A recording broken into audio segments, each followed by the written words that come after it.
आप सभी का स्वागत है ज्ञान IAS के इस यूट्यूब चैनल में, जिसका उद्देश्य मुख्य रूप से जो हमारे छात्र घर पे बैठे हैं, कहीं भी दूर दराज तक भी उन्हें भी इसका लाभ पहुंचे।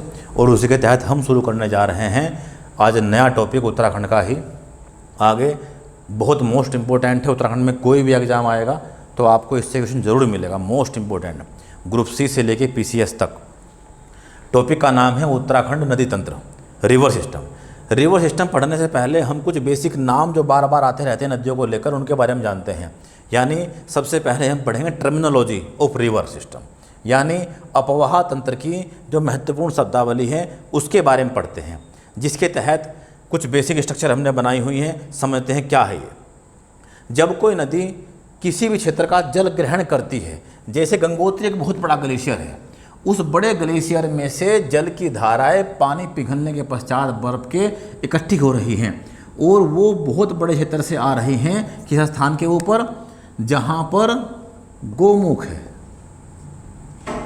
तो इस प्लेस का नाम, अर्थात जिस क्षेत्र का जल ग्रहण करती है, जिस क्षेत्र का जल नदी ग्रहण करती है अपने उद्गम से पूर्व, उसे कहते हैं संग्रहण क्षेत्र, और उसका नाम होता है उद्गम, जहाँ से नदी बनकर चलती है। तो दोनों बातों में अंतर है। अर्थात एक होता है ओरिजिन या उद्गम, और जहाँ पर नदी वर्तमान में बन के चलती है, जैसे कहाँ गोमुख से बन के चलती है, कौन, भागीरथी अर्थात गंगा।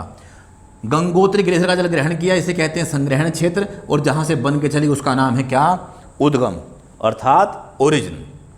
अब इसके बाद जिन क्षेत्रों से होकर नदी बह रही है, इस बहते हुए एरिया को हम बोलते हैं ड्रेनेज अर्थात अपवाह क्षेत्र।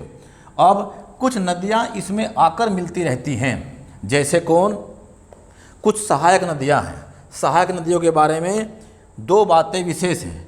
जब भी कोई नदी सहायक नदी कहलाएगी जब वो दो बातों को पूरा करती हो।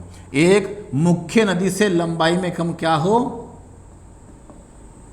मुख्य नदी से लंबाई में कम हो, और उद्गम मुख्य नदी के बाद हो,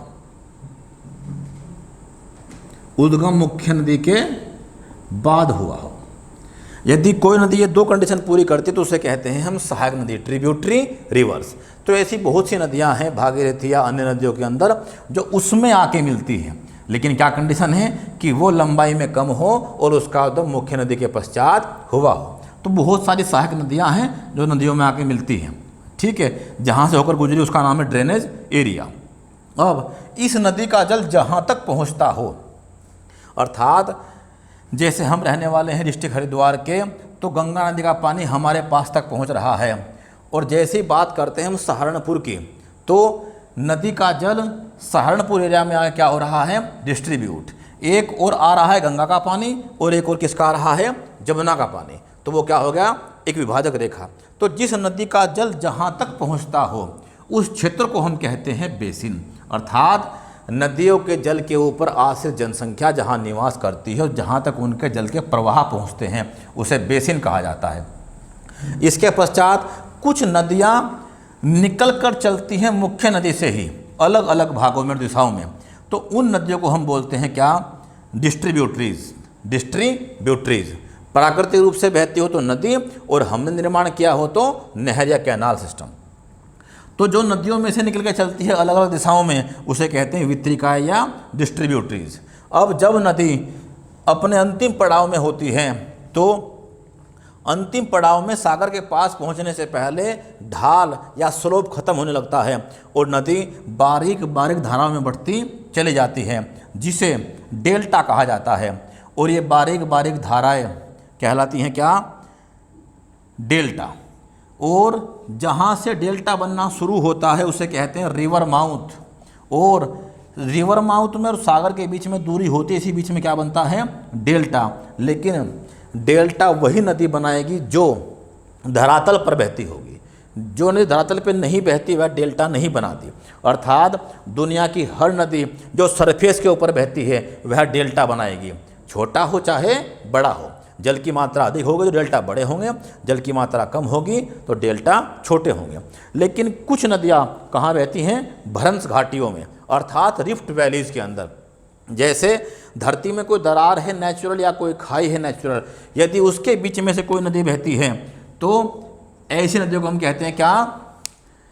रिफ्ट वैली रिवर्स, भ्रंश घाटी में बहने वाली नदियाँ। तो अगर कोई नदी भ्रंश घाटी अर्थात रिफ्ट वैली से होकर बहती हो तो वो नदी जब जाएगी तो वो एक पाइप नुमा स्ट्रक्चर से जा रही है, पाइप नुमा संरचना से गुजर रही है। इसीलिए सागर जहाँ पर है उसका मुख भी वहीं पर है। इस केस में नदमुख, नदी का मुख तो पीछे है और सागर दूर है, और इस भाग में पानी क्या है? बिना किसी स्लोप के चारों तरफ भाग रहा है और आकृति बना रहा है किसकी? डेल्टा की। डेल्टा कई प्रकार के होते हैं, पंजेनुमा, पंखेनुमा इत्यादि, चंद्राकार। तो ये ऐसी आकृति हैं जब कोई नदी भ्रंश घाटी से बहते हुए सागर से मिलती है तो नदमुख और सागर समान स्थान पर होते हैं, तो इसका नाम होता है हिंदी में ज्वार नदमुख, या कहते हैं क्या? एस्चुरी। तो एस्चुरी दुनिया की वही नदियाँ बनाएंगी जो कहाँ बहेंगी? भ्रंश घाटी में। जैसे भारत में कौन है? नर्मदा और ताप्ती, ऐसी नदियाँ हैं जो क्या बना रही हैं? एस्चुरी। दुनिया के अंदर बहुत सारी रिवर्स ऐसी हैं, जैसे जायरे नदी है। ठीक है, चलते हैं आगे। ये था कंसेप्ट और बेसिक शब्दावली नदियों के बारे में। अब उत्तराखंड का नदी तंत्र, इसमें क्या क्या आने वाला है।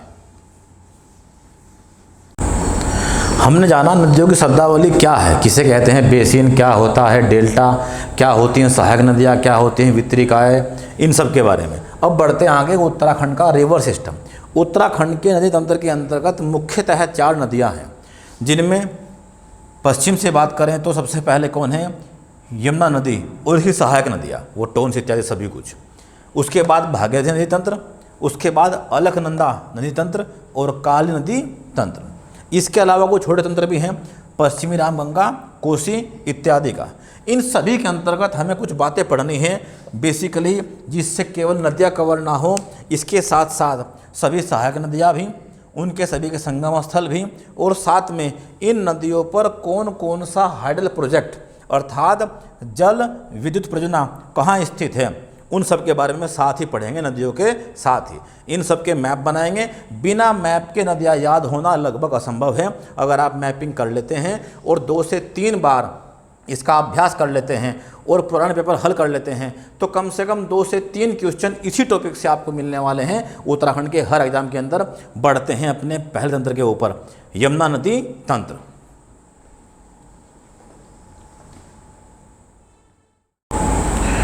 अब बढ़ते हैं टॉपिक में आगे।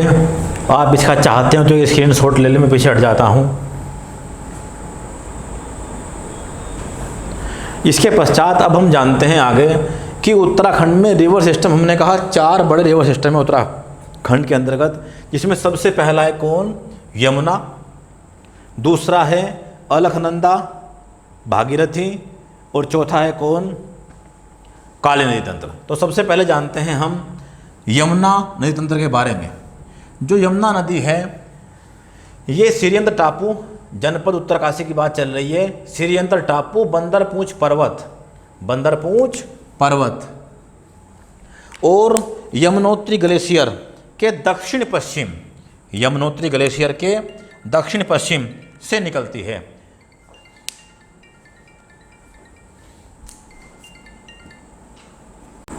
तो सबसे पहले यमुना नदी तंत्र, यमुनोत्री कांठा रेखा पड़ती है यमुनोत्री ग्लेशियर के दक्षिण पश्चिम से, जहाँ से निकलती है यमुना नदी, और इसका प्राचीन नाम था कालिंदी अर्थात सूर्य की पुत्री और यमराज अर्थात यम की बहन यमुना, जो भारत की सबसे लंबी सहायक नदी है और लंबाई है 1385 किलोमीटर, भारत की सबसे लंबी सहायक नदी। अब इसी के पश्चिम में है हर की दून, उत्तरकाशी की बात चल रही है, हिमाचल प्रदेश सीमा से लगा हुआ क्षेत्र है हर की दून, जहाँ से निकलती है तमसा नदी, और हर की दून के 2 ओर से, पूर्वी ओर से निकलती है सुपी नदी और पश्चिमी ओर से निकलती है हिमाचल प्रदेश के डोडरा क्वार क्षेत्र से रूपिन नदी। बहुत सी किताबें रूपिन को पहले तमसा भी कहती थी, अर्थात इसका कुछ भाग पहले तमसा और उसके बाद रूपिन कहलाता है, लेकिन सामान्यतः तमसा में आके मिलती है रूपिन नदी देवरा नाम के स्थान पर, अर्थात फोकस रखिएगा यहाँ। इसका एक डिटेल मैप भी हम आपको प्रॉपरली इसी वीडियो के बाद में डाल देंगे, जिसे आप कर सकते हैं डाउनलोड। वेल मेंटेन बना हुआ मैप है, जिसे आप जूम कर लें, वैसे कर लें, हाथ से बना हुआ, वेल क्वालिटी।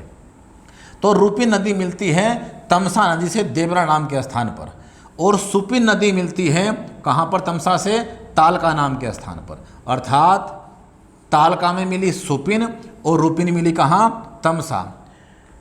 प्राचीन काल में उत्तराखंड का नाम उत्तर कुरु प्रदेश था, उत्तर कुरु प्रदेश। और महाभारत में कौरवों के जो पूर्वज हुए हैं उनका संबंध भी इस क्षेत्र से रहा है। जैसे महाभारत के अंत में कौरवों की सफाया हुआ और उनकी बड़ी मृत्यु हुई, तो उसके शोक में यहाँ के लोगों ने आंसू बहने शुरू कर दिए, और आंसुओं से एक नदी बनी। तमसा का अर्थ है आंसुओं की नदी, आंसुओं की नदी। तो जो नदी आंसू से बनी हुई है, इसीलिए नाम क्या है? तमसा। ये क्या है? जनश्रुति, जनता द्वारा सुनी गई कथा। वास्तविकता क्या है ये नहीं कह सकते।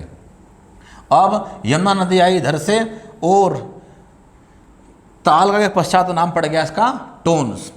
हिमाचल प्रदेश और उत्तराखंड का बॉर्डर बनाते हुए टोंस नदी में आकर मिली पाबर नदी। पाबर सबसे बड़ी सहायक नदी है टोंस की, और टोंस मुख्य नदी है देहरादून की। सबसे मुख्य नदी देहरादून की टोंस नदी है, इसकी सबसे बड़ी सहायक नदी है पाबर नदी। अब टोंस और पाबर मिलती हैं त्यूणी, जगह पड़ती है जनपद देहरादून में त्यूणी, जौनसार बाबर क्षेत्र का। और यमुना नदी और टोंस नदी मिलती है वहाँ कालसी में, जहाँ सम्राट अशोक का शिलालेख स्थित है। कालसी के पश्चात इसमें आकर मिलती है गिरी नदी, ढालीपुर नाम के स्थान पर। यमुना की सहायक नदी है गिरी, जो ढालीपुर में आकर मिलती है। इसी प्रकार एक और नदी आसन है, जो आकर मिलती है पोंटा साहिब में यमुना से, और इसी पोंटा साहिब के पॉइंट पर 3 राज्यों की सीमा उत्तराखंड को टच करती है। जैसे ऊपर हिमाचल प्रदेश, इधर यूपी, और यहाँ उत्तराखंड। जैसे यमुना यहाँ से निकली तो कहाँ गई? यमुनानगर। एक और यूपी का सहारनपुर डिस्ट्रिक्ट, और एक और यमुनानगर हरियाणा का डिस्ट्रिक्ट। इन दोनों की सीमा बनाते हुए आगे चल रही है कौन? यमुना नदी।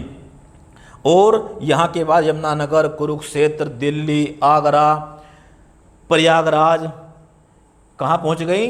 गंगा के पास। अर्थात इस तंत्र को मैं एक बार रिपीट कर दूं कि श्रीयंत्र टापू, बंदरपूंछ पर्वत और यमुनोत्री ग्लेशियर के दक्षिण पश्चिम से निकलती है यमुना नदी। इसका प्राचीन नाम कालिंदी था, और जो भारत की सबसे लंबी सहायक नदी है।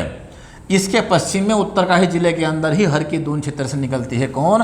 तमसा नदी, जिसमें हर की दून के पश्चिम और पूर्व से आकर मिलती हैं रूपिन और सुपिन। रूपिन मिलती है तमसा में देवरा नाम के स्थान पे, और सुपिन मिलती है तालका नाम के स्थान पे। इसके पश्चात टोंस नदी, जो देहरादून की मुख्य नदी है, उसमें आकर मिलती है पाबर नदी त्यूणी नाम के स्थान पर। और टोंस और यमुना का संगम होता है कालसी में, जिसका प्राचीन नाम कालकूट था। इसके पश्चात यमुना जो मुख्य नदी है, इसी यमुना में मुख्य नदी आकर मिल रही है गिरी, ढालीपुर नाम के स्थान पे, और एक नदी आकर मिलती है आसन, कहाँ? पोंटा साहिब में। और इसके बाद यमुना राज्य से बाहर हो जाती है। यमुनानगर, कुरुक्षेत्र, दिल्ली, आगरा, और होते हुए कहाँ पहुँच गई? यमुना के संगम पर प्रयागराज। यमुना और गंगा का संगम प्रयागराज में। इसके पश्चात चलते हैं कहाँ?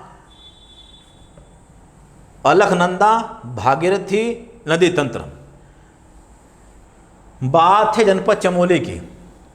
आप स्पष्ट है देख पा रहे होंगे, इसका मैप भी हम आपको दे देंगे, कोई दिक्कत ना माने आप।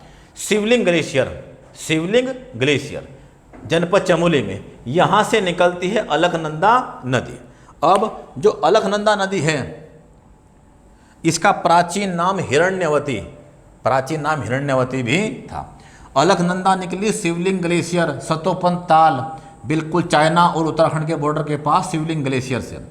इसमें आकर मिलती है हेमकुंड साहिब से निकलने वाली हेमगंगा या लक्ष्मण गंगा। कहाँ पर? गोविंद घाट के अंदर। क्वेश्चन आ चुका है उत्तराखंड पीसेस के अंतर्गत। हेमकुंड साहिब से लक्ष्मण गंगा या हेमगंगा नदी आकर मिलती है अलकनंदा में, गोविंद घाट नाम के स्थान पर। अर्थात इसी प्रकार ऋषिगंगा बद्रीनाथपुरी एक स्थान है बद्रीनाथ के समीप जहाँ मिलती है ऋषिगंगा, किससे? बद्रीनाथ से। आगे बढ़ें, एक और सहायक नदी है अलकनंदा की नवालिका, जो बद्रीनाथ के समीप इससे आकर मिलती है। तो 3 नदी, अलकनंदा निकली शिवलिंग ग्लेशियर से, उसका प्राचीन नाम हिरण्यवती, उसमें आकर मिली 3 नदियाँ। हेमकुंड साहिब से निकलने वाली हेमगंगा गोविंद घाट में या लक्ष्मण गंगा, बद्रीनाथपुरी में ऋषिगंगा, और नवालिका कहाँ पर? बद्रीनाथ धाम के समीप गोविंद घाट के पास। इसी प्रकार एक पर्वत शिखर है कामेट, उत्तराखंड में नंदा देवी के पश्चात दूसरा सबसे ऊंचा पर्वत शिखर। इस कामेट पर्वत शिखर के पूर्वी भाग से निकलती है कौन? सरस्वती नदी, जिसे पार करने के लिए भीम ने उस पर एक पुल बनाया जिसे भीम पुल कहते हैं। जब सभी पांडव स्वर्ग को जा रहे थे, कहाँ? स्वर्गरोहिणी शिखर, स्वर्गरोहिणी शिखर की ओर, तो उन्हें यह नदी पार करनी थी, तो भीम ने इस पर एक सेला उठा के पत्थर रख दिया, जो आज भी विश्व के एकमात्र या इस प्रकार के अनोखे पुल जैसे हैं, जिसे भीम पुल या शिला पुल भी कहते हैं, जो जनपद चमोली में सरस्वती नदी पर स्थित है वर्तमान में भी। तो कामेट पर्वत शिखर के पूर्व से निकल रही है सरस्वती नदी, जो मिलती है अलकनंदा में, कहाँ पर? केशव प्रयाग, केशव प्रयाग नामक स्थान पर। इसी प्रकार कामेट पर्वत शिखर के पश्चिम से निकलती है विष्णु गंगा, विष्णु गंगा, और त्रिशूली पर्वत शिखर, त्रिशूली पर्वत शिखर, जो ऐसी ऊंचाई पर स्थित है, एक और तो चमोली और एक और पिथौरागढ़। त्रिशूली पर्वत शिखर ये प्रसिद्ध है, आप जानते होंगे, नंदा राजजात यात्रा, नंदा राजजात यात्रा का चौसिंघिया मेढ़ा अर्थात खाड़ू जिसके ऊपर नंदा प्रतिमाएं होती हैं, उसे छोड़कर आते हैं त्रिशूली पर्वत शिखर की तलहटी में स्थित होमकुंड झील में। तो त्रिशूली पर्वत शिखर की तलहटी से ही निकलती है कौन? पश्चिमी धौली गंगा। कामेट के पश्चिम से निकली विष्णु गंगा और त्रिशूली से निकली धौली गंगा, इन दोनों का संगम होता है विष्णु प्रयाग में, अर्थात अलकनंदा में सर्वाधिक जल जहाँ पर स्थित है उसका नाम है विष्णु प्रयाग, जहाँ अनेक प्रोजेक्ट भी चल रहे हैं। इसी धौली गंगा में एक नदी आकर मिलती है गिरथी गंगा, कुरकुटी नाम के स्थान पर। पश्चिमी धौली गंगा में एक नदी आकर मिली सहायक नदी गिरथी गंगा, कुरकुटी नाम के स्थान पर। आगे बढ़ें, इसके पश्चात एक पर्वत शिखर है नंदा घुंगटी, नंदा घुंगटी, जहाँ से निकलती है नंदाकिनी नदी, जहाँ पर संगम होता है नंदाकिनी का अलकनंदा से नंद प्रयाग में। नंदा घुंगटी से निकली कौन? नंदाकिनी, संगम अलकनंदा से नंद प्रयाग में। और इसी नंदाकिनी के अंतर्गत रूपकुंड झील या रहस्यमय ताल, रूपकुंड झील या रहस्यमय ताल से निकलती है रूपगंगा, जो आकर मिलती है नंदाकिनी नदी से, कहाँ पर? सितोल नाम के स्थान पर। आगे बढ़ें, कुछ छोटी सहायक नदियां हैं, विरही गंगा, पाताल गंगा और गरुड़ गंगा, जो भी संगम बनाती है या मिलती है अलकनंदा से आकर। गरुड़ गंगा, पाताल गंगा और विरही गंगा, सारी बात चल रही है चमोली की फिलहाल अभी। आगे बढ़ें, एक ग्लेशियर पड़ता है पिंडारी, पिंडारी ग्लेशियर, जहाँ से निकलती है पिंडर नदी, जो अलकनंदा संगम बनाती है कर्णप्रयाग में, जहाँ पर कर्ण ने तपस्या की थी।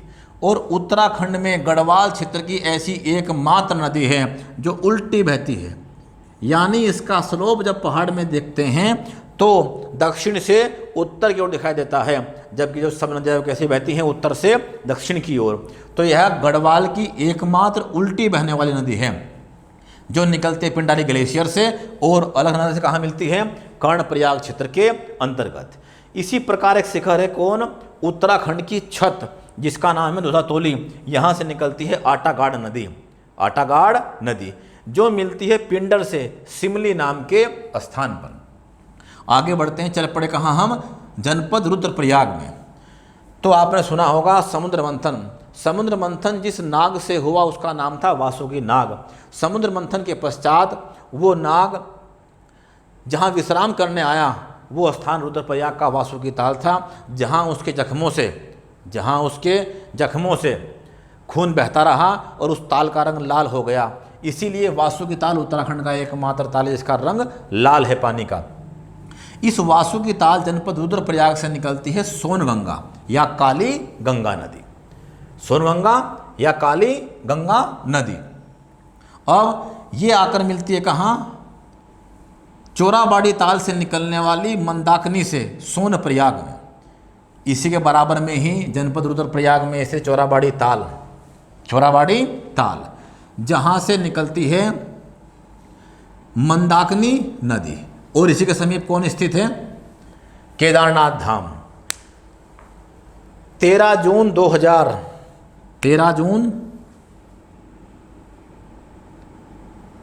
15-16 जून 2013 की जो आपदा आई थी वो चोराबाड़ी ताल में आई थी। ये ताल फट गया था और इससे एक बहुत बड़ा विनाशकारी बाढ़ आई थी, जिसे कहते हैं हिमालयन सुनामी, जिसने बड़ी मात्रा में केदारनाथ धाम और सब कुछ को नुकसान पहुंचाया था, जिससे अब दोबारा बना जा रहा है केदारपुरी के नाम से। तो चोराबाड़ी ताल से निकलती है कौन? मंदाकिनी नदी, जिसमें एक नदी आकर मिलती है गणेश गंगा, गुप्त काशी नाम के स्थान पर, जहाँ भगवान से गुप्त हुए थे या विलुप्त हुए थे। गणेश गंगा मंदाकिनी से आकर मिलती है गुप्त काशी नामक स्थान पर। इसी प्रकार से एक नदी है कौन?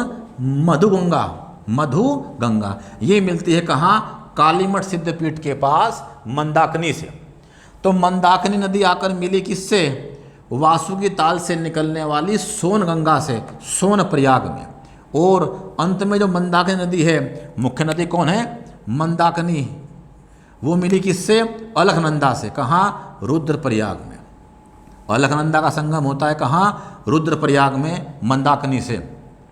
आगे बढ़ते हैं। उत्तराखंड की छत कहे जाने वाला दूधातोली पर्वत शिखर, यहाँ से निकलती है कौन? पश्चिमी नयार नदी, पश्चिमी भाग से, और पूर्वी भाग से निकलती है पूर्वी नयार नदी, जिनका संगम होता है कहाँ? सतपुली, कोटद्वार के पास पड़ता है सतपुली। और फिर ये नयार नदी कहाँ? व्यास चट्टी या व्यास घाट के पास हरिद्वार से पहले ही मिल जाती है किससे? गंगा से। ये था क्या? अलकनंदा नदी तंत्र। अब चलते कहाँ? जनपद टिहरी गढ़वाल। उत्तराखंड का एकमात्र ग्लेशियर जो झूलता हुआ या लटकता हुआ है उसका नाम है खतलिंग ग्लेशियर। उत्तराखंड का जैसे कौन? मधुमक्खी का छत्ता, खतलिंग ग्लेशियर। यहाँ से निकलती है क्या? मुख्य नदी भिलंगना। जो भिलंगना है वो सबसे मुख्य नदी है टिहरी की, भिलंगना नदी। इस भिलंगना नदी में भी 4 सहायक नदियाँ आकर मिलती हैं, जैसे सहस्त्रताल से निकलने वाली बालगंगा, सहस्त्रताल से निकलती है बालगंगा जो भिलंगना से मिलती है। इसी प्रकार धर्मगंगा, दूधगंगा और मेदगंगा ये मिलती है किससे? भिलंगना से। क्वेश्चन ये आ सकता है निम्न में से कौन भिलंगना की सहायक नदी है या नहीं? आ चुका है। तो भिलंगना निकलती है खतलिंग ग्लेशियर टिहरी से, जिसमें आकर मिलती हैं 4 सहायक नदियाँ, बालगंगा, धर्मगंगा, दूधगंगा और मेदगंगा। चलते हैं जनपद उत्तरकाशी में। तो गंगोत्री ग्लेशियर और इसका एक क्षेत्र कौन? गोमुख, जहाँ से बनकर चलती है भागीरथी। अब भागीरथी नाम सुना होगा आपने, भागीरथ के नाम पे नाम यहाँ पर पड़ा, क्योंकि भागीरथी वो पुरुष थे जो इन्हें स्वर्ग से धरती पर लेकर आए। और राजा सगर के 60,000 पुत्र थे जनश्रुति के अनुसार, जिन्होंने कपिल मुनि के आश्रम में चक्रवर्ती सम्राट बनने के लिए जो अश्वमेघ यज्ञ किया, उसका घोड़ा जब वहाँ पाया तो उनसे दुर्व्यवहार किया और कपिल मुनि ने उन्हें श्राप दिया, जिनकी राख हरिद्वार में ही पड़ी रही। इसी सगर के 60वें वंशज इक्ष्वाकु वंश में ही हुए भगीरथ, जो अपने पूर्वजों की मोक्ष प्राप्ति और गति के लिए स्वर्ग से धरती पे क्या ले आए? गंगा नदी को। इसीलिए आज हिंदू धर्म के अंतर्गत वो सभी व्यक्ति अपनी अस्थियों को कहाँ जाकर प्रवाहित करते हैं? गंगा में, अर्थात ताकि उन्हें मोक्ष प्राप्त हो।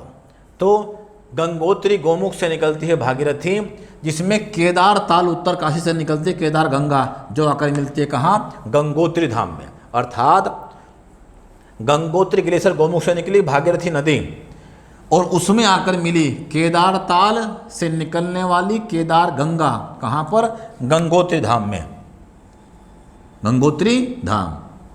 उसके बाद सुमेर से निकलने वाली जानवी या जाड़ गंगा, जानवी जाड़ गंगा, ये मिलती है भागीरथी से भैरव घाटी में, जहाँ पर बन रहा है बहुत बड़ा पनबिजली प्रोजेक्ट। इसके बाद डोडी ताल से निकलती है असी गंगा, जो मिलती है कहाँ पर, गंगोत्री नाम के स्थान पर भागीरथी से, गंगोत्री नाम के स्थान पर भागीरथी से। इसी प्रकार अगली नदी कौन है, सिया गंगा, जो मिलती है कहाँ, भागीरथी से झाला में। अब भागीरथी को कहा जाता है सास और अलकनंदा को बोलते हैं बहू। तो सास बहू का संगम, राज्य का सारा सामान भर के ले आई राज्य की बहू अलकनंदा, और किसे पकड़ा दिया, राज्य की सास अर्थात भागीरथी को। और दोनों का संगम स्थल है अति पवित्र स्थान देवप्रयाग, जहाँ के पश्चात इसका नाम पड़ा गंगा। गंगा बनती है अलकनंदा और भागीरथी के संगम के पश्चात। भारत की सबसे लंबी सहायक नदी, सबसे लंबी नदी, सॉरी सहायक नहीं, सबसे लंबी नदी 2525 किलोमीटर लंबी। और देवप्रयाग के बाद गंगा सबसे पहले जिस नगर में आती है, उस नगर का नाम क्या है, ऋषिकेश, जो संगम पे स्थित है चंद्रभागा और गंगा के। ऋषिकेश नगर चंद्रभागा व गंगा के संगम पर स्थित है। इसके बाद ऋषिकेश से लेकर और हरिद्वार रुड़की तक, ऋषिकेश से लेकर हरिद्वार रुड़की तक कुछ नदियाँ आकर मिलती हैं गंगा में, जैसे देहरादून से निकलने वाली रिस्पना, सोंग, सिसवा, ओंगलवाला से, रिस्पना, सोंग, सिसवा, रतमऊ और सोनाली, ये छोटी बरसाती नदियां हैं। जब बरसात आती है तो पानी को चैनलाइज करने के लिए और बांटने के लिए इनका उपयोग होता है। वैसे इनमें सामान्य मात्रा में बहुत कम पानी होता है।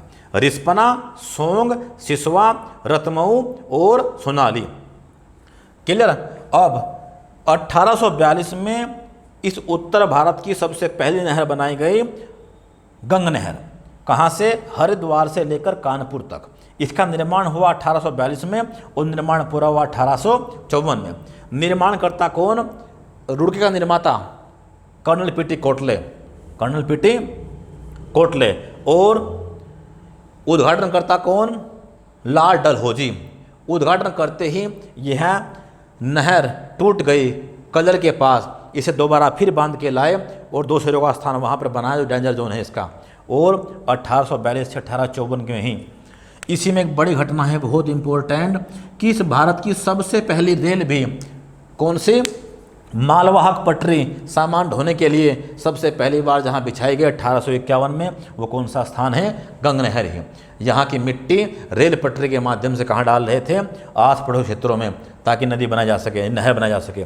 तो गंग नहर अब निर्माण कार्य हुआ 1842 से और 54 तक। उद्घाटन करने वाला कर्नल लाल डलहौजी और निर्माणकर्ता कर्नल पीटी कोटले।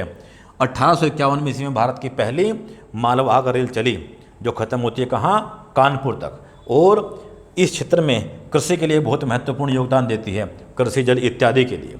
अब गंगा का संगम किससे हुआ, प्रयागराज में यमुना से, यमुना से। अब आगे गंगा में दक्षिण की ओर से मिलने वाली अंतिम सहायक नदी का नाम है सोन नदी। गंगा में दक्षिण की ओर से मिलने वाली अंतिम सहायक नदी का नाम है सोन नदी, जो मध्य प्रदेश के अमरकंटक से निकलती है। अमरकंटक के समीप स्थान है जहाँ से निकलती है सोन नदी, और गंगा में आकर मिलती है अंतिम नदी दक्षिणी ओर से मिलने वाली। अब कुछ नदियाँ छोटी और भी हैं जो ऊपर से आकर मिलती है कहाँ, गंगा में, जैसे पश्चिमी रामगंगा, दूसरा गोमती, तीसरा घाघरा, गंडक, बूढ़ी गंडक,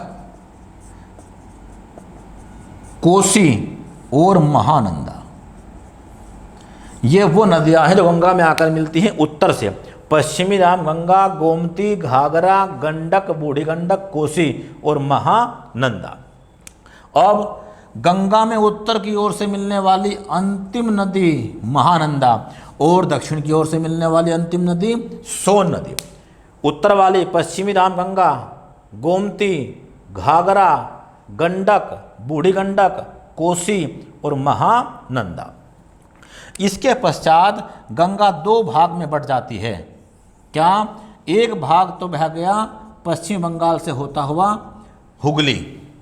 हुगली रिवर जो बहती है पश्चिम बंगाल से, और जहाँ से दोनों अलग अलग हुई उस बांध का नाम है फरक्का बांध, फरक्का डैम, जहाँ से गंगा और हुगली को अलग करते हैं, जिसको लेकर बांग्लादेश का यह आरोप था कि भारत पानी को डाइवर्ट कर रहा है बांग्लादेश पश्चिम बंगाल की ओर और बांग्लादेश को पानी कम मात्रा मिल रहा है, जिसका विवाद 1996 में सोल्व हो चुका है। गंगा का नाम बांग्लादेश में है पद्मा। अब एक नदी ऊपर से आती है, ये चक्र पूरा कर दें एक बार हम जरा। कौन सी नदी है? मानसरोवर झील से निकलने वाली ब्रह्मपुत्र नदी, ब्रह्मपुत्र नदी, जिसका नाम है तिब्बत में राकलांग सांगपो, जिसे तिब्बत में कहते हैं राकलांग सांगपो, और यांग प्यांग दर्रे से ये भारत में प्रवेश करती है, जहाँ इसके नाम होते हैं दिहांग और देबांग, दिहांग और देबांग। इसके बाद इसका नाम पड़ता है आसाम में आके ब्रह्मपुत्र, और इसी पे बना हुआ है विश्व का सबसे बड़ा नदी द्वीप माजुली। इसी पे काजीरंगा नेशनल पार्क है और मानस नेशनल पार्क।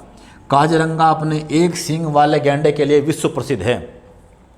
अब इसी ब्रह्मपुत्र नदी को बांग्लादेश में जानते हैं जमुना के नाम से, बांग्लादेश में जमुना, जिन दोनों का संगम होता है बहराम घाट में। इसका मैप भी आपको हम उपलब्ध करवा देंगे, बहराम घाट में, जिसके बाद नाम पड़ता है मेघना। अर्थात गंगा का नाम बांग्लादेश में है पद्मा और ब्रह्मपुत्र का नाम है जमुना, जिन दोनों का संगम होता है बहराम घाट बांग्लादेश में, और उसके बाद नाम पड़ता है मेघना। क्लियर? तो ये था एक तंत्र यमुना का, अलकनंदा भागीरथी का, और उसके साथ में भारत के कुछ अन्य नदियों का भी। अब चलते हैं आगे, काली नदी तंत्र। इससे पहले हम ये जानते हैं कि इसके ऊपर कौन कौन से पन बिजली प्रोजेक्ट स्थित हैं। यमुना पे, टोन्स पे, भागीरथी पे, अलकनंदा पे, साथ में है, जिसे हम ड्रॉ करेंगे, देखें जरा आगे। अभी हमने देखा कि उत्तराखंड के रिवर सिस्टम में नदी तंत्र के अंतर्गत जो नदियां हैं यमुना, भागीरथी, अलकनंदा, काली बची हुई है अभी, कि हमने देख लिया है यमुना, भागीरथी, अलकनंदा कौन सी इनकी सहायक नदियां हैं, वो कहाँ से निकलती हैं, कहाँ मिलती है, उसका डिजिटल मैप भी, उसका नोट्स का मैप भी, इसके क्वेश्चंस भी, नोट्स भी आपको ज्ञान आय सुड़के का जो फेसबुक पेज है वहाँ मिल जाएंगे, और इसी लिंक में भी मिल जाएंगे यूट्यूब चैनल के ऊपर भी। अब हम देख रहे हैं इन्हीं रिवर्स पे कौन कौन से बड़े पन बिजली प्रोजेक्ट स्थित हैं, हाइडल प्रोजेक्ट्स। जैसे बात करते हैं पहले टोन्स की, तो टोन्स नदी पे नेटवाड़ मोरी, मोरी हनोल, जखोल, छिबरो, इचारी बांध, किसाऊ बांध। जो किसाऊ बांध है वो हिमाचल प्रदेश और उत्तराखंड का जॉइंट प्रोजेक्ट है, संयुक्त परियोजना। तो टोन्स नदी पे नेटवाड़ मोरी, मोरी हनोल, जखोल, छिबरो, इचारी बांध, किसाऊ बांध प्रोजेक्ट स्थित है। जो यमुना रिवर है उसके जो बड़े प्रोजेक्ट हैं, जो कई बार क्वेश्चन आ चुके हैं, लखवाड़ व्यासी, कुल्हाल, खोदरो, ढकरानी, ढालीपुर, ढकरानी, ढालीपुर, खोदरो, कुल्हाल, लखवाड़ व्यासी, ये 5 प्रोजेक्ट है। कहाँ? यमुना रिवर के ऊपर, कुछ कालसी के पश्चात, कुछ उसके ऊपर। एग्जैक्ट लोकेशन आगे पीछे हो सकती है, ये आप डिजिटली मैप से या गूगल से पता कर सकते हैं। आगे जो भागीरथी नदी है, भागीरथी नदी के ऊपर गंगोत्री से और देवप्रयाग के मध्य जो प्रोजेक्ट स्थित हैं, उनमें लोहरी नागपाला, भैरव घाटी, लोहरी नागपाला, भैरव घाटी, मनेरी भाली फर्स्ट एंड सेकंड, ये प्रोजेक्ट हैं। और भागीरथी व भिलंगना का संगम होता है गणेश प्रयाग या आज का सुमन सरोवर, श्रीदेव सुमन के नाम पर, जहाँ है टिहरी बांध, जिसको THDC Tehri hydro development corporation स्थापना हुई थी 1988 के तहत बनाया गया है, जिसकी जल धारण क्षमता है 354 करोड़ घन मीटर। और टिहरी बांध के बारे में क्वेश्चन आ चुका है, निम्न में से कौन सा प्रोजेक्ट टिहरी बांध का भाग है या नहीं है। तो इसके 3 भाग हैं। मुख्य टिहरी बांध 1000 मेगावाट का, मुख्य टिहरी बांध 1000 मेगावाट का, इसके बाद 1000 मेगावाट का टिहरी पंप स्टोरेज, और इसके बाद नीचे कोटेश्वर बांध। ये कोटेश्वर बांध मोस्ट इंपॉर्टेंट है, ध्यान रखिएगा। कोटेश्वर बांध टिहरी प्रोजेक्ट का भाग है 400 मेगावाट का। तो टिहरी प्रोजेक्ट जो कितना है 2400 मेगावाट का, वो 3 भाग में बना हुआ है, मुख्य टिहरी बांध, टिहरी पंप स्टोरेज और कोटेश्वर बांध। अब कौन कौन से प्रोजेक्ट हैं अलकनंदा रिवर के ऊपर। अलकनंदा रिवर के ऊपर Tapovan Vishnugad, Lata Tapovan Vishnugad project, Lata Tapovan project, Vishnuprayag project, Pipal Koti, Utyasu बांध, बाबला नंद प्रयाग, लंगासू प्रोजेक्ट यह स्थित है। भागीरथी और अलकनंदा देवप्रयाग में मिलती हैं और उसके बाद नाम पड़ता है गंगा। तो गंगा पर कौन कौन से मेन प्रोजेक्ट हैं? चीला हरिद्वार के पास, कोटली भेल, पथरी। जो BHEL फैक्ट्री है उसने अपना प्रोजेक्ट खुद लगा रखा है अपनी बिजली के लिए, उसका नाम है कोटली भेल BHEL। तो चीला, कोटली भेल और पथरी इस पे स्थित है। उत्तराखंड का सर्वाधिक जल धारण क्षमता वाला बांध है कोठार बांध, 408 करोड़ घन मीटर क्षमता है जल धारण की, कोसी रिवर के ऊपर है। पश्चिमी गंगा पे स्थित है कालागढ़ बांध, और नंधौर नदी पे है खटीमा प्रोजेक्ट। अब अंतिम रिवर बची हुई है काली नदी, तो उसका तंत्र क्या है और उस पर कौन से प्रोजेक्ट हैं, तो हमारा चैप्टर पूरा हो जाएगा उत्तराखंड रिवर सिस्टम। इसके क्वेश्चंस और नोट्स भी आपको ज्ञान आयस रुड़की का जो फेसबुक पेज है वहाँ और इसके लिंक पे भी मिल जाएंगे। बढ़ते हैं आगे। काली नदी तंत्र और क्या विवाद चल रहा है नेपाल को उसके उद्गम को लेकर। हमारा बचा हुआ है अंतिम नदी तंत्र। हम पढ़ रहे हैं उत्तराखंड का रिवर सिस्टम और यहाँ के पनबिजली प्रोजेक्ट। तो उसी में हम पढ़ चुके हैं यमुना नदी तंत्र, भागीरथी, अलकनंदा, और अब अंतिम पढ़ रहे हैं हम क्या, जो बड़ा तंत्र है। छोटी नदियाँ और पढ़ने वाले भी थोड़ी सी बची हुई हैं, 1-2।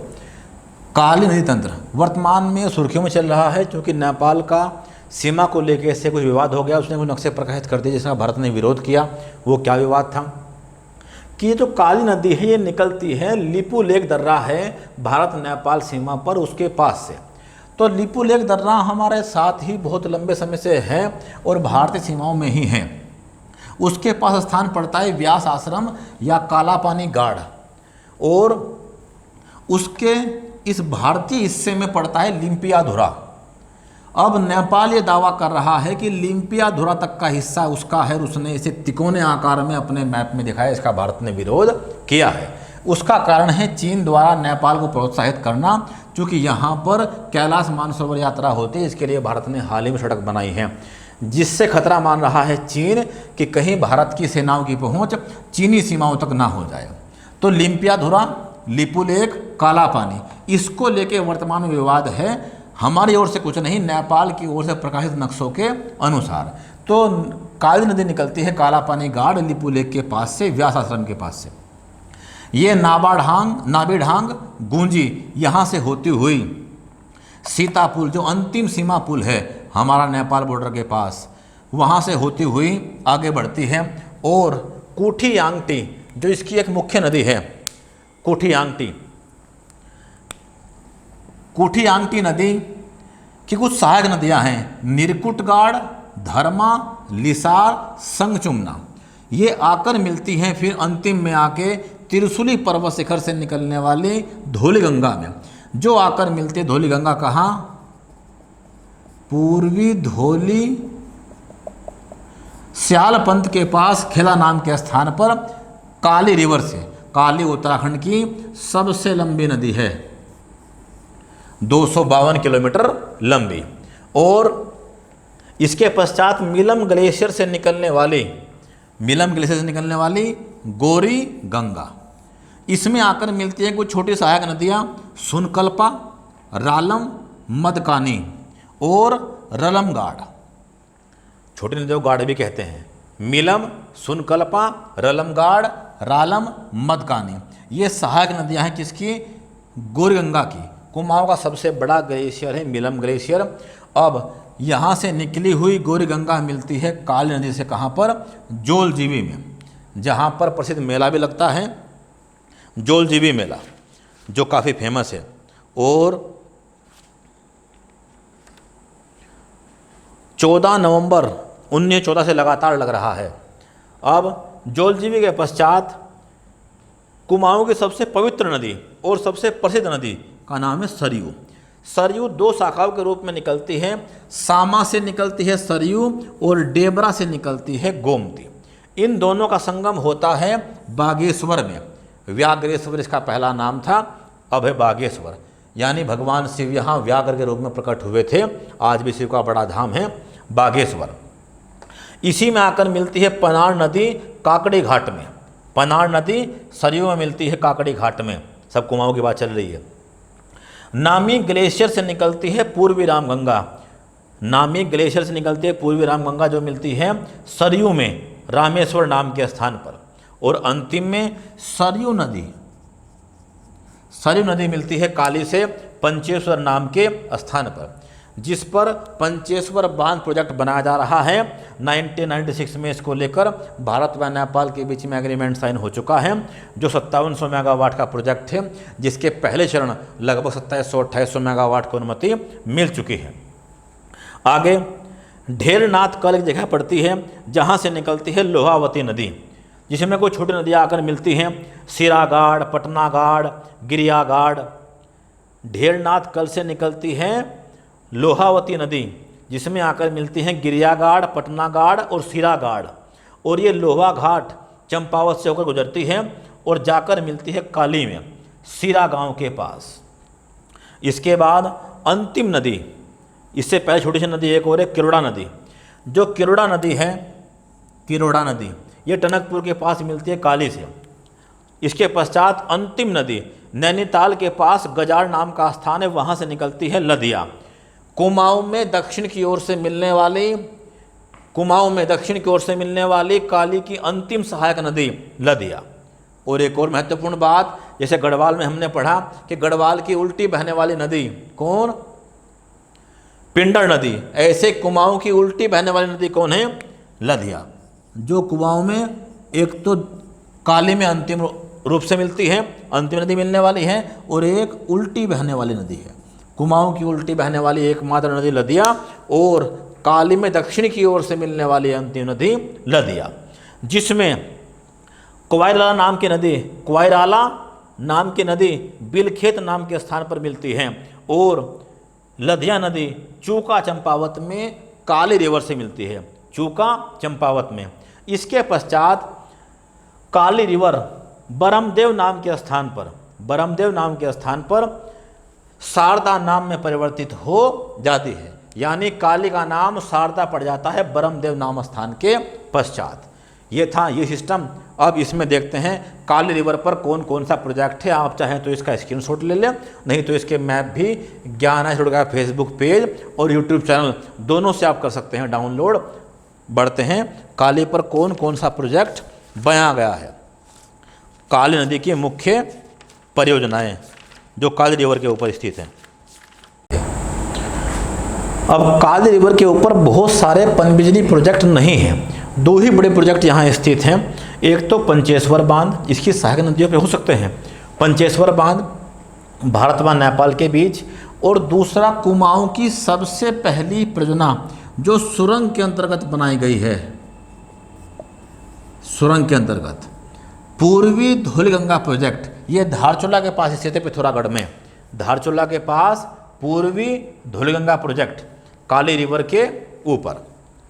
अब चलते हैं कुछ छोटी रिवर और हैं और उनके पनबिजली प्रोजेक्ट क्या हैं, आगे बढ़ते हैं। अब चलते हैं आगे, कुछ नदियाँ बची हुई थी छोटी, जैसे पश्चिमी रामगंगा नदी, खो और मालिनी नदी, खो नदी, मालिनी नदी और पश्चिमी रामगंगा नदी। तो पश्चिमी रामगंगा रिवर निकलती है दूधातोली के पास चोरखाल और खाकर खेत नाम के स्थान से, और ये बहती हुई पहले जाती है अल्मोड़ा में और महल चौड़ी नाम के स्थान से प्रवेश करती है अल्मोड़ा में, और अल्मोड़ा में चौबुटिया, पासी और भिकियासेन से बहते हुए आगे बढ़ती है। भिकियासेन में इसमें आकर मिलती है एक सहायक नदी, जो बड़ी मुख्य फेमस सहायक नदी है इसकी, मगास। मगास नदी अल्मोड़ा में भिकियासेन के अंदर मिलती है पश्चिम रामगंगा से। इसके बाद यह दोबारा प्रवेश करती है पौड़ी गढ़वाल में और लोहारचोड़ नाम स्थान पर, जहाँ पर मंडाल नदी इससे आकर मिलती है। लोहारचोड़ में मंडाल नदी मिलती है पश्चिमी रामगंगा से, जहाँ पर यह प्रवेश करती है पौड़ी गढ़वाल में। इसके बाद पलानी रिवर मिलती है बुक्सर में। इसके बाद बिनसर जो प्रसिद्ध स्थल है वहाँ से निकलती है बिनो नदी, जो पश्चिमी रामगंगा में मिलती है आकर बूढ़ा केदार के पास। यहीं पर ही पौड़ी गढ़वाल और नैनीताल जिलों के मध्य स्थित है जिम कॉर्बेट नेशनल पार्क, जो प्रसिद्ध है, और इसके मध्य से गुजरती है कौन? पश्चिमी रामगंगा नदी। अब एक नदी है खो नदी, जो लैंसडाउन के पास से निकलती है और लैंसडाउन, कोटद्वार, दुगड्डा, नगीना धामपुर होते हुए हफीजाबाद जगह पड़ती है यूपी में, हफीजाबाद यूपी में, जहाँ ये आकर मिल जाती है खो नदी, जो कोटद्वार से होकर बहती है पश्चिमी रामगंगा में। इसके बाद इसी पर बना हुआ है कालागढ़ बांध, ऊर्जा संयंत्र कालागढ़ बांध पनबिजली प्रोजेक्ट, और ये बिजनौर हरदोई से होते हुए कन्नौज में गंगा से मिल जाती है।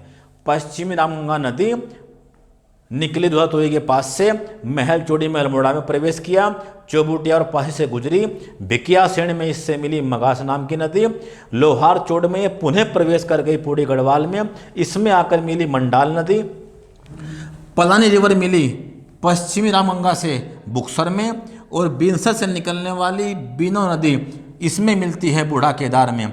यहीं पर जिम कॉर्बेट नेशनल पार्क है पौड़ी गढ़वाल नैनीताल की सीमाओं पर, जिसके मध्य से यह रिवर गुजरती है और जिसमें प्रधानमंत्री के साथ में मैन वर्सेस वाइल्ड का एपिसोड शूट किया गया था। यहीं पर एक रिवर है खो नदी, जो लैंसडाउन के पास से निकलती है और लैंसडाउन, कोटद्वार, दुगड्डा, नगीना धामपुर बहते हुए कहाँ? हफीजाबाद यूपी में पश्चिमी रामगंगा नदी से मिलती है। यहीं पर कालागढ़ बांध स्थित है और ये बिजनौर हरदोई से होते हुए पश्चिम गंगा नदी कहाँ मिल जाती है? कन्नौज में, गंगा रिवर से। इसी प्रकार से एक नदी है मालिनी, जो प्रसिद्ध नदी है और इसका संबंध ऐतिहासिक रूप से बहुत ज़्यादा है। क्या? चंडीखाल नाम के स्थान से निकलती है मालिनी नदी, जहाँ पर कण्वाश्रम है, 7000 साल पुराना स्थान, जहाँ पर भारत का नाम भारत पड़ा।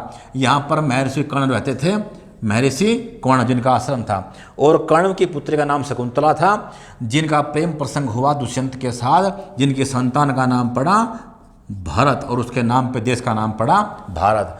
तो कण्वाश्रम कहाँ? मालिनी नदी किनारे। और शकुंतला दुष्यंत के इसी प्रेम प्रसंग पर महाकवि कालिदास ने एक उपन्यास लिख दिया, अभिज्ञान शाकुंतलम, इसी आश्रम में और इसी नदी किनारे। इसी में एक नदी आगे मिलती है सियालगाड़, और माली गांव के पास मिलती है गंगा से। तो ये तो था उत्तराखंड का रिवर सिस्टम। इसमें 2 नदी बची हुई हैं, ये जरा और देखो। उत्तराखंड में कुछ छोटी नदियां हैं, जैसे कोसी नदी, जो धारपानी घाट बागेश्वर के समीप से निकलती है, और इसकी मुख्य सहायक नदियां हैं सुमारी, देवगाड़, मिनोलगाड़, सुमारी, मिनोलगाड़, देवगाड़। इसी पर कोठार बांध है, उत्तराखंड का सर्वाधिक जल धारण क्षमता वाला बांध, जिसकी जल धारण क्षमता भी 408 करोड़ घन मीटर है, और ये रामनगर के पास मैदानी क्षेत्रों में प्रवेश कर जाती है। इसी प्रकार की एक छोटी नदी है, नैनीताल के पास से निकलती है गोला नदी, जिसमें कालसा, करालीगाड़, बलिया आकर मिलने वाली कुछ सहायक नदियां हैं। इसी प्रकार भीमताल से निकलते हैं कुछ छोटे गधेरे, जो बाद में आकर मिल जाते हैं कहाँ? गोला रिवर में। और कुमाऊं में सर्वाधिक खनन गोला नदी के अंतर्गत होता है, कुमाऊं का सर्वाधिक खनन। इसी प्रकार की छोटी नदी कौन है? नैनीताल से निकलने वाली नंधौर नदी, जिस पर उत्तराखंड का सबसे नवीनतम 2012 में बना हुआ नंधौर वन्य जीव विहार स्थित है, और इसी पर खटीमा प्रोजेक्ट भी स्थित है, जो जाकर गिरती है नानकमत्ता सागर उधम सिंह नगर के अंतर्गत। अब हमें ये देखना है आगे कि उत्तराखंड में नदियों के प्राचीन नाम क्या है और उनकी लंबाई क्या है। अंतिम बात, हमने अब तक पढ़ा उत्तराखंड का नदी तंत्र और यहाँ की जल विद्युत परियोजनाएं कि किस रिवर पे कौन कौन से प्रोजेक्ट हैं। ये सेक्शन हमने आज पूरा किया, जिसमें अंतिम बात पे हम पहुँचे हैं। हमने पढ़ लिए हैं यमुना नदी तंत्र, भागीरथी, अलकनंदा, टोंस, कोसी, शारदा, नयार, गोला। हर छोटी बड़ी रिवर के बारे में वो कहाँ से निकलती है, कौन उसकी सहायक नदियाँ हैं, उसके पूरे चार्ट और उन्हीं चार्ट के ऊपर कौन से पनबिजली प्रोजेक्ट हैं, हमने ये सब की जानकारी प्राप्त की। अंतिम बात में चलते हैं कि नदियों के प्राचीन नाम क्या हैं। कहीं ना कहीं क्वेश्चन आते रहते हैं और इनकी लंबाई क्या है। तो उत्तराखंड की सबसे लंबी नदी है काली नदी, इसका प्राचीन नाम था श्यामा और लंबाई है 252 किलोमीटर लंबी। दूसरी भागीरथी नदी, प्राचीन नाम भागीरथी ही है, 205 किलोमीटर की लंबाई है। कोसी प्राचीन नाम नहीं, 168 किलोमीटर लंबी है। अलकनंदा प्राचीन नाम है हिरण्यवती, कुछ पुस्तकों में सरस्वती नाम भी दिया गया है और लंबाई कितनी है, 195 किलोमीटर लंबी। टोंस प्राचीन नाम तमसा और 148 किलोमीटर लंबी है। यमुना प्राचीन नाम कालिंदी और लंबाई 136 किलोमीटर है। नयार नदी प्राचीन नाम पुरुषनी है और 109 किलोमीटर लंबी है। पिंडर नदी का प्राचीन नाम है कुमू, ये बात आप याद रखिएगा, पिंडर नदी का प्राचीन नाम कुमू। तो इस सेक्शन में आज हमने पूरा किया उत्तराखंड का रिवर सिस्टम और यहाँ की जल विद्युत परियोजनाएं। इसमें हम इसके प्रॉपर नोट्स, इसके कुछ क्वेश्चंस, आपको जो ज्ञान आया सुरुड़ का फेसबुक पेज है वहाँ उपलब्ध करा देंगे और साथ में यूट्यूब चैनल पे भी आपको ये उपलब्ध हो जाएगी। हमने प्रयास किया, कोई त्रुटि रह जाए तो हम माफ़ी चाहते हैं। हमारा प्रयास है आपकी सहायता करना। बहुत सारी शुभकामनाएं, बहुत सारा प्यार आप लोगों को। आप मेहनत करते रहे, हम आपके साथ हैं। Good luck.